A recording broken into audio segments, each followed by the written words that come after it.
आणखी एक महत्त्वाची बातमी, आजपासून 10 महिन्यात उद्योजकांना अपेक्षित सर्व कामं पूर्ण करणार असल्याचं आश्वासन उद्योगमंत्री उदय सामंतांनी दिले आहे। चाकणमधील सर्व कामं करण्याची डेडलाईन ठरवण्यात आली आहे असंही उदय सामंत म्हणाले। प्रत्येक 2 महिन्यांमध्ये बैठक घेऊन आढावा घेतला जाणार असल्याचं सुद्धा सामंतांनी म्हटलंय। दरम्यान रोहित पवारांनी उदय सामंतांच्या चाकण पाहणी दौऱ्यावरून मात्र टीका केली आहे। आजपासून 10 महिन्यामध्ये उद्योजकांना अपेक्षित असलेले इन्फ्रास्ट्रक्चर, उद्योजकांना अपेक्षित असलेली कार्यवाही ही झालीच पाहिजे असे निर्देश दिलेले आहेत। आणि जर मी 2 महिन्यानं परत येणार आहे त्याचा नक्की फॉलोअप मी पण करणार आहे, माझी पण जबाबदारी आहे। आणि चाकणमध्ये आहेत त्याच्यापेक्षा उद्योजक वाढवणं ही जबाबदारी आमची आहे।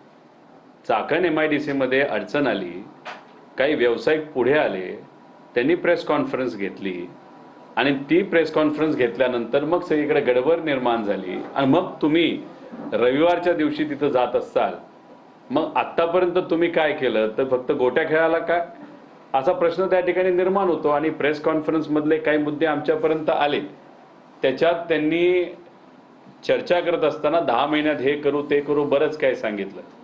ते आश्वासन कसं देतात हे फार जवळून आम्ही बघितलेलं आहे। अधिवेशनामध्ये आश्वासन देऊन सुद्धा अनेक वेळा त्यांनी कुठलीच काय गोष्ट केली नाही हे आम्ही तिथं अनुभवलं।